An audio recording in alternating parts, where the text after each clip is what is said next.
नमस्कार विद्यार्थी मित्रांनो, स्वागत आहे तुम्हा सर्वांचं आपल्या यूट्यूब चॅनलवरती। विद्यार्थी मित्रांनो, एकात्मिक बाल विकास सेवा योजना आयुक्तालय अंतर्गत 102 जागांसाठी जी काही सरळ सेवा पदभरती झालेली आहे त्या पदभरतीची अंतिम रिझल्ट अर्थात अंतिम सिलेक्शन लिस्ट जी आहे ती या ठिकाणी प्रसिद्ध करण्यात आलेली आहे।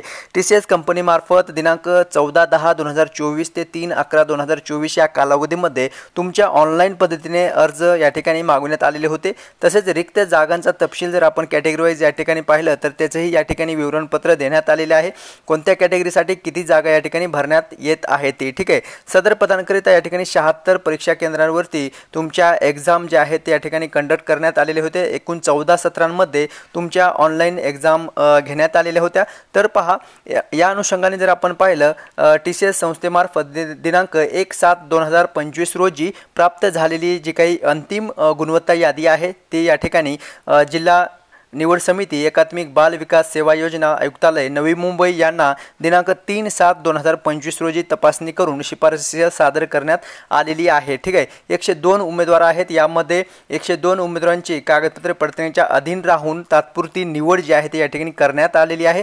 तात्पुरती निवड झालेल्या उमेदवारांची यादी या ठिकाणी सोबत जोडण्यात आलेली आहे। याची लिंक जी आहे आपल्या व्हिडिओच्या डिस्क्रिप्शन बॉक्समध्ये तुम्हाला प्रोव्हाइड केली जाईल। त्या लिंकवरती क्लिक करून तुम्ही या तुमचं नाव या लिस्ट मध्ये आहे का तुम्हाला चेक करायचं आहे। आणि सोबत जोडलेल्या यादीमध्ये उमेदवार यांना ईमेलद्वारे तसेच विभागाच्या संकेतस्थळावरती कागदपत्रे पडताळणी करण्यास दिनांक लवकरच कळवण्यात येईल असे या ठिकाणी सांगण्यात आलेले आहे। ठीक आहे, या लिस्टमध्ये विद्यार्थ्यांनो तुमच्या नावाचा समावेश आहे का, तुमचं सिलेक्शन झालेलं आहे का तुम्हाला चेक करायचं आहे। ठीक आहे, ओके। सो या व्यतिरिक्त तुमचे काही प्रश्न असतील पदभरती रिलेटेड तुम्ही नक्की कॉमेंट्स करून विचारू शकता। आणि जर तुम्ही नवीन चॅनल पाहत असाल चॅनलला सबस्क्राईब जरूर करायचं आहे। तेव्हा भेटूयात नेक्स्ट अपडेट घेऊन नवीन व्हिडिओच्या माध्यमातून। धन्यवाद।